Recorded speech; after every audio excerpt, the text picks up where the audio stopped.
And essentially, what we're going to try and discuss is the risks and opportunities in Asia's diverse economies, and the fact that new technology and a rising middle class gives us a lot of opportunities, but there are also questions about data quality and consumer access.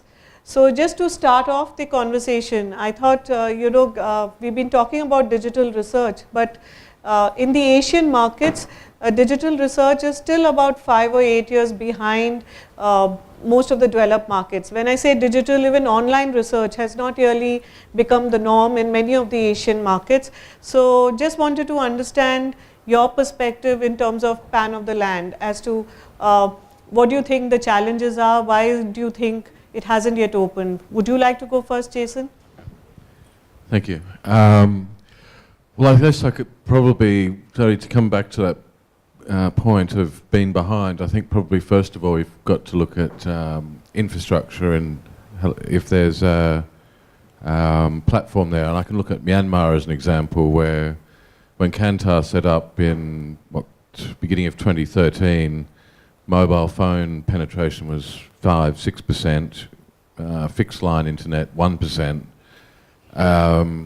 So of course that meant we had to invest in operations and capabilities, but 18 months later the mobile phone operators, it was liberated, the market freed up, and 3 years later we've got penetration of 90% mobile phones, of which 80% are smartphones, and many dual SIMs as well. So the landscape's there to do mobile research, but sort of, yeah, I guess 0G to 4G in 3 years doesn't necessarily translate as digital literacy. So we're still, I think there's a need for trial and error in terms of apps, people using surveys for apps, even opening SMS links into surveys. So yes, we probably are in markets like Myanmar and the Mekong, probably less so Vietnam, but probably not Japan, I'd say, or China. So you want to comment to that? Okay. In terms of digital research, Japan started so-called internet research about 2000. In that sense, we are not there. We are not behind from the other market, but a kind of early adapter. And the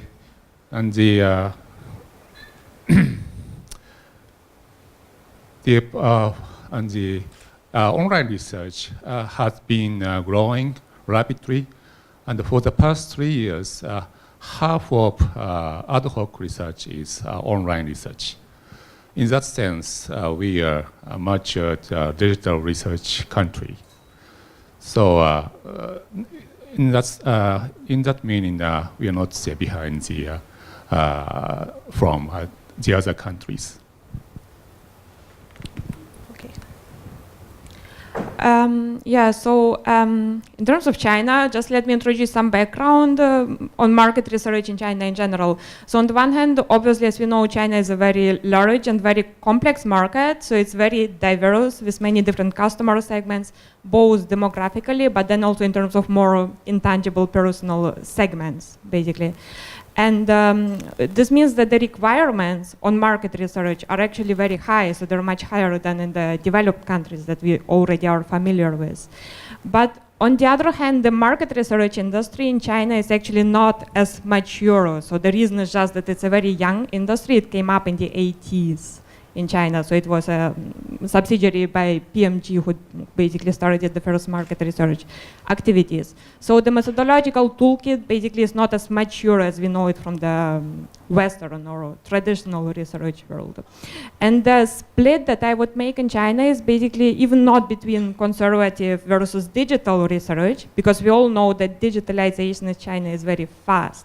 So if you have a new digital technology, then China will be among the first to adopt it. I would rather make a distinction between whether you want to ask people and to go proactively toward people, or whether you want to listen and to observe how they behave. Asking is always problematic because people are not very aware of what market research means and what the value of market research actually is. On the other hand, listening basically has a very favorable context. So you know that, again, digitalization is very quick. It creates a lot of data, especially in social media. So all of you probably know WeChat, which is kind of a Chinese ecosystem in itself. And this is data that can be very valuably used for consumer and market research. How do we do this? Well, we already had in the last talks, we had a lot of talk about artificial intelligence. Beyond this, text mining, data mining, and basically all these new technological methods of data analysis. And this is something that is mostly used even not by market research agencies. It is much more used by technology companies, which are somehow taking a large share of the research and insight market in China. Okay, that's an interesting point, but we've also heard that it's not only about listening, it's asking and listening, a combination of both. So in terms of the point where you were making, Jason, that there's been a lot of digitization in Myanmar and Vietnam, it's opened up in the recent past, but the fact is that even in other markets like India or Malaysia, the consumers have adopted the digital technology really fast. But on the other hand, the clients and the research agencies have not really experimented with new methodologies as quickly. So any thoughts that you have there? Or if it's a question for the audience too, if you all would like to interact and be part of this discussion, please feel free. I think that's a good point. I think agencies are probably looking, I think they would probably like to get costs down. Because I think when you're looking at sort of face-to-face research, you've got a lot of costs there, you've got a lot of capex with tablets and training and investment in terms of that sort of side of things. But I think there's a willingness to sort of prepare to sort of phase or shift operations to more digital platforms. I think there's also evidence of clients wanting to sort of trial. There's a enthusiasm and keenness to sort of give things a go, whether it's a consumer sort of mobile diary that might be looking at sort of consumption occasions and sharing photos and brands and things like that. So I think there is an interest. I think there's still just that question about who are those respondents that are participating versus who's not participating and who's not. How are we getting somebody who's representative, for example? But I think actually probably clients are also encouraging us or nudging us to innovate. And I was saying earlier, we've got I think our colleagues in Vietnam are just at the moment training a bot to do interviews, and that's sort of with the encouragement from a client. So I think so good. We might be. So are there some specific initiatives that you all are doing in companies to overcome these challenges, like trying to get people to adopt new technologies? Are you doing something path-breaking? So basically we are a technology company, so obviously we work a lot with technology. So what we do is exactly listening to data from the web. And for instance, I was talking about China, so we mainly do it with a focus on Chinese web data, basically. So we collect the data, then we use natural language processing to analyze big quantities of data, and that's basically to build profiles of the market and then obviously also of specific customer segments. And we cooperate a lot with agencies. We have quite some technological strategic cooperations, which for me actually shows that agencies, especially large institutes, are also open to this kind of technology and innovation. Okay. Something you would like to add, Yuto? My opinion is a little bit different because the Japanese situation is a little bit different from those countries. One of the big problems in Japan is now that questionnaire on the online research is designed for PC basis, not for mobile basis. So sometimes it's very difficult to answer questionnaire in mobile devices. And also, panelists in the online panel aged and aged.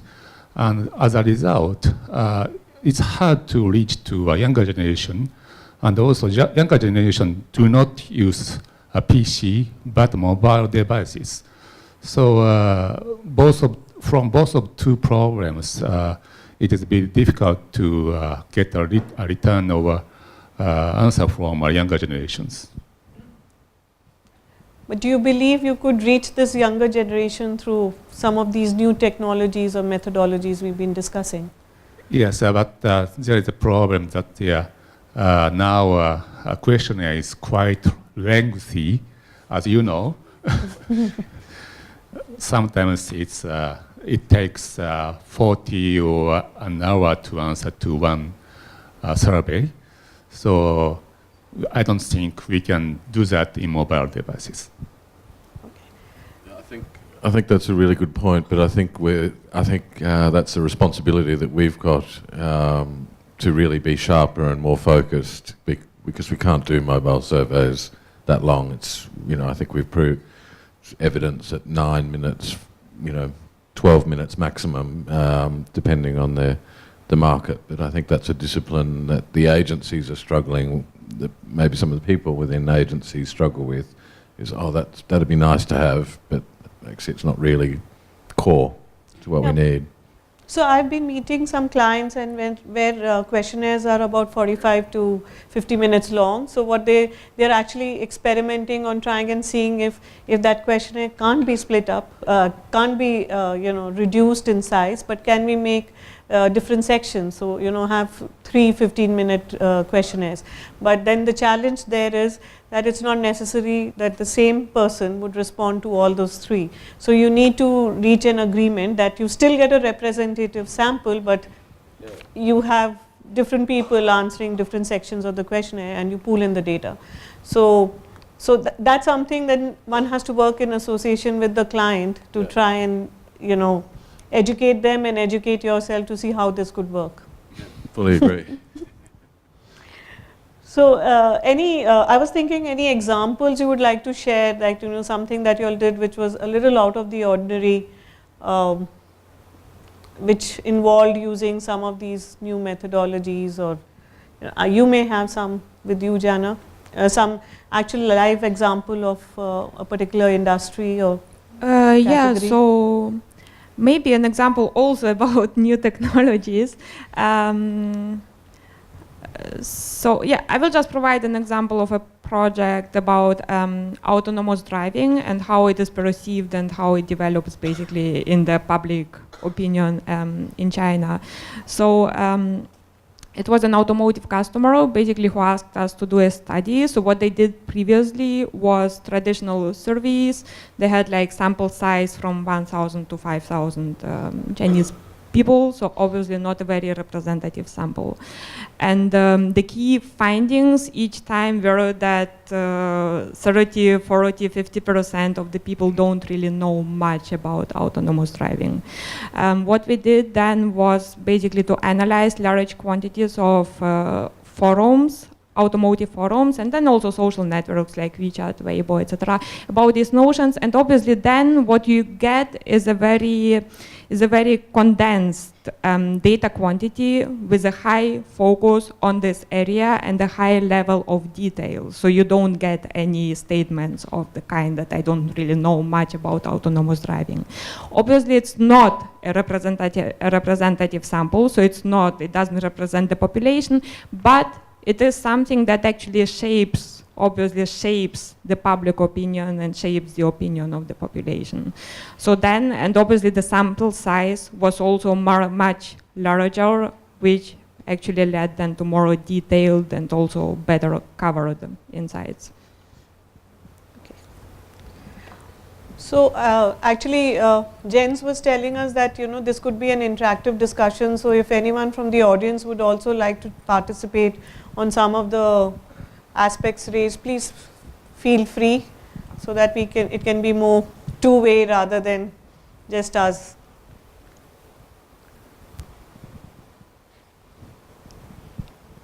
No one, yeah. Right, Piers Lee from BDRC Asia.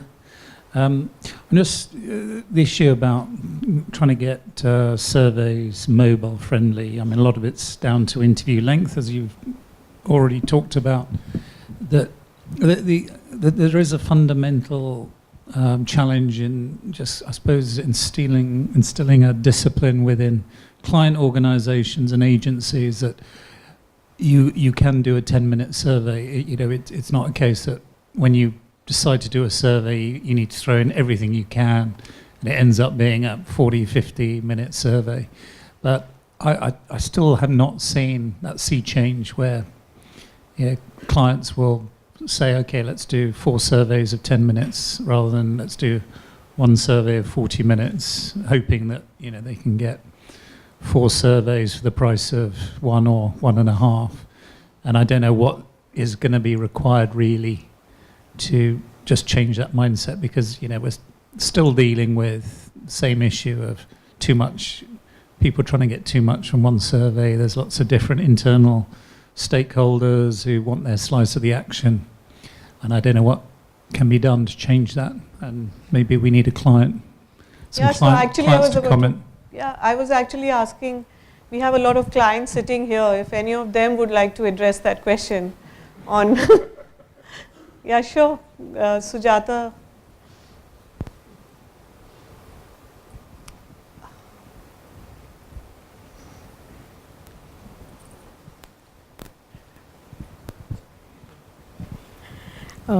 So I think, yeah, as a client, I agree, we are guilty to, to what you're saying, because, especially in R&D, so when you, those of you who worked with us in R&D, you know that, when we do product testing, we have minimum 1 hour habit and practice. We need to make sure that we get everything, right? And after product usage, we have to also get all of that. Now, but I do think that, we are also now trying to experiment, because recently I did do a survey where we had this discussion, very elaborate discussion with our agency partner on how do we split the survey, because we were very clear that for me I really needed the data, so I had to have it as a 30 or probably 35-minute questionnaire. So we were sort of exploring what is the best way to work around this. And then we sort of came to an alignment that, yeah, we know what we are compromising with respect to having this, 30-minute questionnaire, but what would be a reasonable sort of split? So we actually then did it as a 15-minute questionnaire where we knew that, we probably might lose a few of our panelists, that had answered the first 15-minute questionnaire. So we then said, okay, we should do a over quota or, over recruit so that we still get the base number needed. So I think, yes, we are changing, but I know we have to change more. So, and that's that's a mindset, because as I also lead the product research testing group for, for Singapore, I and Hong, my team member, we are trying to change the mindset within our organization as well, because we know that mobile is the way to go in Asia, but we still have to do more to ensure that we are actually getting the right responses from the consumers. So Yeah, I think it's a good point, because I think also when we're thinking about the research participants and the respondents is, they've got so many micro moments taking place on their, on their mobile device, etc. The thought of sort of sitting down and doing a 45-minute survey, is just, the phone will ring, a message there'll be WhatsApp, there'll be Viber, there'll be Messenger, sort of alerts, the Uber cars here or what. So I think that's probably, we've sort of got to move into a line, I guess, with the lives of where our consumers are at. Yeah, and I think another point that we've made is probably we have to change faster in the Asian markets because it's going straight to mobile. Like in markets like India, where online has not really become prevalent because the desktop internet penetration could not be that high, but mobile penetration is so high. So essentially research can't really necessarily go through the online and then mobile route. In some of the markets in Asia, it has to jump straight to mobile. So a lot more changes have to be done. I think there's someone who, yeah. Hi, I think I'm taking on from Sunita, I suppose. Sujata. Sujata, Yeah. I'm sorry. And I think the question which was asked about the length of the questionnaire. One of the things I think which she spoke about, maybe making some compromises on some of the questions, but the other thing I think which in very small part the industry is investing, both from the agency side and the client side, is using newer networking technologies or newer networking ways, how we can not compromise on the length of the survey, but to each respondent, I only present a part of that survey, and then I use networking technologies to weave that response, and I still get the response for all the questions which I really wanted to. But that will require some investment at the very onset, and that could be more relevant from an ongoing kind of a work, maybe on a brand tracking kind of work, or maybe a standardized segmentation kind of a work, where each respondent only respond to maybe a 5 minutes or 10 minutes on a mobile kind of a platform, but I still cover the entire 40 minutes, 1 hour of the survey, and then use certain kind of networking technologies, for example, a Bayesian Belief Network, it's called BBN in a normal lingo, and bring all of that data together eventually so that there's no data loss, but each respondent only responding to a very small part of that survey. But yeah, that requires some bit of an investment from the client and need to have an appetite to invest initially and experiment and then take it to the next level. Sorry, that's my small bit. Thank you. Thank you. Do we have time or? Okay.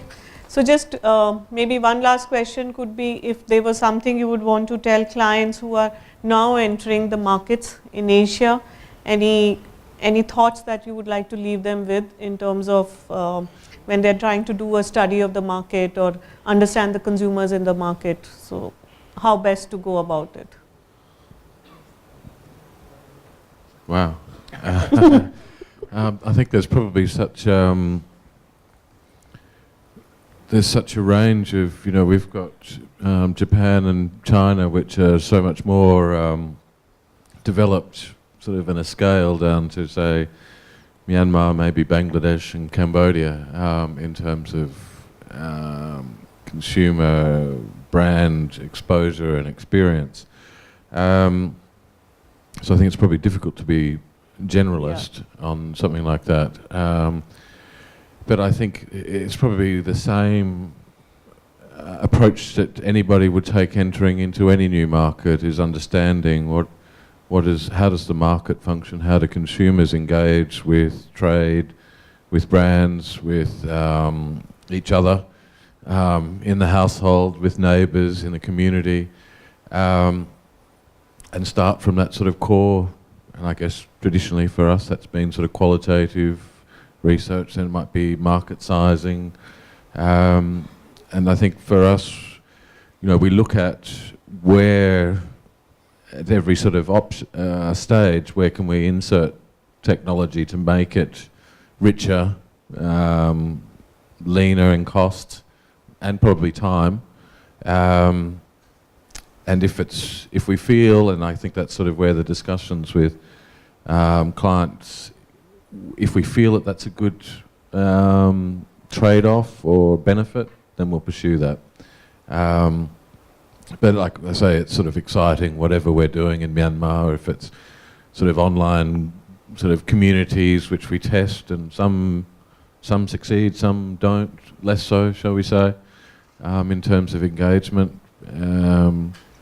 But I think it's just an enthusiasm and a conversation between counterparts and clients and agencies. In these days, I'm saying that let's go with hybrid. Hybrid means that the combination with state-of-the-art new method and the old methodology. For example, combining MROCs and old focus group, and engaging the respondents more, and got more response or pure response from the panelists, so that we can have more deeper insights from the our panelists. And also we have to respect our respondents. Sometimes online research only pays 100 yen for an hour questionnaire. It's not respecting our respondents or panelists. We have to pay more attention, not only money, but also another way. I think so. Thank you. So, Jana, do you have something to say? Yeah, so for me it's quite short. So first thing, if you are talking about China, then embrace the diversity. Don't try to generalize from other markets, or don't try to generalize from one customer segment to another. And the other point is just use data that is already there, because there is tons of data outside there.